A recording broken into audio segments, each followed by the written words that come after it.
திருப்பத்தூர் மாவட்டம் ஜோலார்பேட்டையை அடுத்த பெரிய கம்மியம்பட்டு ஊராட்சிக்குட்பட்ட கீழ முஸ்லிம் தெரு பகுதியைச் சேர்ந்தவர் ரேவதி.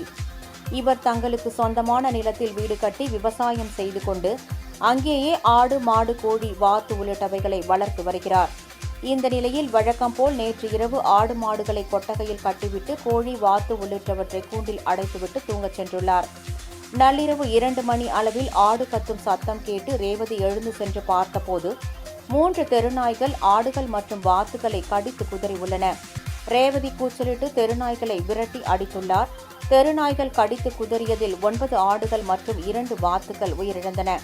இது தொடர்பாக ரேவதி அளித்த தகவலின் பேரில் சம்பவ இடத்திற்கு வந்த பெரிய கம்மியம்பட்டு கிராம நிர்வாக அலுவலர் மற்றும் ஜோலார்பேட்டை போலீசார் விசாரணை மேற்கொண்டனர். இச்சம்பவம் அப்பகுதியில் சோகத்தையும் பரபரப்பையும் ஏற்படுத்தியுள்ளது.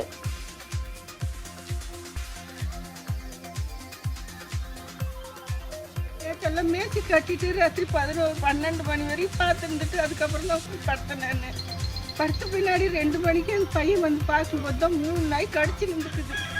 9 ஆடு 2 வாத்து கடிச்சு போட்டு போயிட்டு அதுக்கப்புறம் தான் நாங்கள் வந்து பார்த்துங்களே, எங்களுக்கு தெரியவே தெரியல. அதை வச்சு தான் நாங்கள் எங்களோட வாழ்வாதாரமே அதில் தான் ஓடுது. நாங்கள் அதை வச்சு தான் நான் பார்த்துக்கிறேன். பசங்களை பார்த்து படிக்க வச்சு செஞ்சு வளர்த்து காப்பாற்றினேன். இப்போதைக்கு இப்படி படி போடுச்சு எதுவுமே இல்லாத ஆயிடுச்சு. எல்லாத்தையும் கடிச்சு போடுச்சு, எதுவுமே இல்லை, ஒன்றுமே இல்லை.